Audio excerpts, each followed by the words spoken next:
What's up, guys? Happy Monday. Hope everybody's having a great weekend or had a great weekend and ready for the week. I had a fucking phenomenal weekend. I was actually out in Texas on Thursday and Friday and got to speak to a lot of successful business owners. I think we had a room packed with like 250 people, I believe, all blue collar guys, and got to speak with a lot of successful business owners on stage.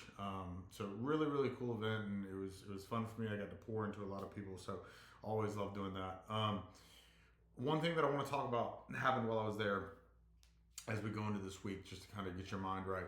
So, and I spoke briefly on it on stage, but I really want to pour this into you guys because it's something that really fucking, I don't want to say bothers me, but it almost breaks my heart because like I hate to see people go through it. So when me and Ryan Stewman was on stage with me, and well, not with me, but we both spoke at the event. But the first time we ever spoke in an event together, which was actually the first time we ever met, and we hit it off fucking immediately, and we've become phenomenal friends. And now he's a business partner of mine and one of my best friends. And but we hit it off because we both have the tattoo. He's got it on his hand. I don't know if anybody's noticed. I have it on the back of my neck, and it says "fuck your excuses," because literally, I don't care what I'm going through, and I got it through bodybuilding because it didn't matter what I had going on, how I felt, whatever. I had goals to fucking reach that I wanted to get, and then that transcended over into business, and it's transcended into everything that I want to do in life. Now, into the MMA world, which is why I have a fucking black eye, but like, I don't fucking care. If I put my mind to something, I can fucking do it. And I want everybody to be that way. And there were so many people that came up to me and they either wanted to meet me or, pick my brain about something or get advice on something or whatever. And they would tell me their story, and then there was always like this but I'm a female in a man's industry, but I'm only 25 years old, but I spent 20 years in prison, like but like, and I want you guys to realize none of that fucking matters. Like, and I know you've all seen the meme or fucking gif or whatever it's called, but like, we all have a sad story, and that's true. We do all have a sad story. Some of ours are sadder than others, but like, I'm covered head to toe in tattoos. I was speaking to multimillionaires beside other multimillionaires on stage with a fucking black eye. My entire head's covered in tattoos. I dropped out of school. I don't have an education. I was homeless. I was an addict. I was stealing fucking hot dogs from Quick Trip. Like, in spite of everybody saying, you won't be this, you won't be that, I essentially said, fuck you, watch this.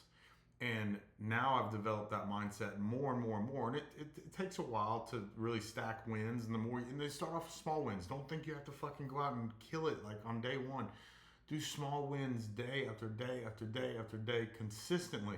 And it doesn't matter what it is. It doesn't matter if it's setting, and I used this example when I was on stage.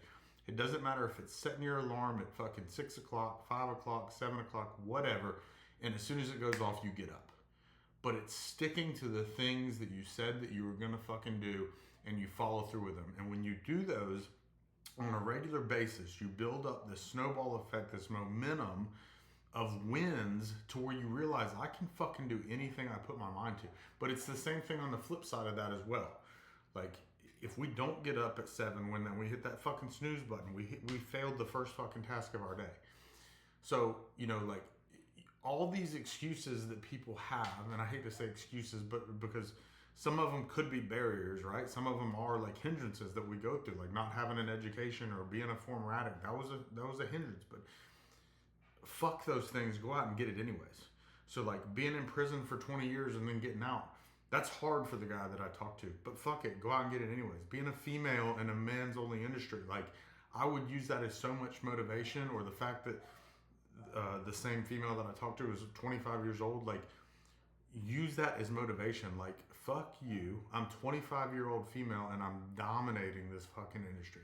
That's my attitude towards everything that I fucking do. And I want you guys to take that and run with it and know that it doesn't matter. And there's a story, if you haven't heard it, it's about Roger Bannister. I think I've talked about it before, but No, people said you'd never run a 4-minute mile. There will be no human ever that can run a 4-minute mile. Roger Bannister was the first man ever to run a 4-minute mile. That was back in like 50, 52, something like that. Once he hit it, everybody's mind changed and they realized, oh shit, this can be fucking done. So forever, nobody ever ran this 4-minute mile until Roger Bannister did it. Once he fucking ran it, that record only held for like 30 something fucking days, and then somebody else did it. And since then, there's been somebody new to do it every single fucking month since the 50s, whatever date that was that happened. And it's like 1,300 or 13,000 fucking people that have done it now. Some crazy fucking. I can't run a 4-minute mile. Now, if I trained for it every day, I'm sure I could. But people started realizing it's fucking possible, and they went out and they fucking made it happen. So quit using those things as. And especially it fucks with you subconsciously as well. You don't realize like how much that negative talk can impact you, but talk positive to yourself on a regular basis and know that it doesn't matter what the fuck it is, how big the mountain is, like how long it's going to take. If you want it, you can make it happen, but you have to get rid of those buts. Like it doesn't matter if I'm this, and this. I'm going to get here in spite of these fucking things. So use that as motivation. Use that as fuel. And when people tell you you can't do something, tell them to fuck off. I've done a lot of shit that people told me I would never do. When I told people that I was going to do 50 million in roofing, everybody fucking laughed at me. Especially the businesses that have been around for 20 years or so. And then I fucking passed them all and ended up doing close to 300 million. So fuck what everybody says. Fuck that voice in your head. Do things in spite of what you think is holding you back, because I promise you, it doesn't matter your age, it doesn't matter your past, it doesn't matter if you spent time in prison, it doesn't matter any of that, male, female, black, white, none of it fucking matters. Like, all that matters is our attitude, how hard we're willing to work, and what we're willing to put into it. And I promise you, if you fucking want something and you're consistent with it day in, day out, you will get it. I fucking promise you. But you have to visualize it up here before it comes true in real life. So go out and fucking kill it this week. I love all you guys. Thank you so much. Hope you guys had a great fucking week. And as always, if you need me, reach out to me on Facebook or Instagram. And if you're interested in fitness coaching or business coaching, make sure to fill out the information below this video, and then I'll get back to you. So love all you guys, and talk to you next time.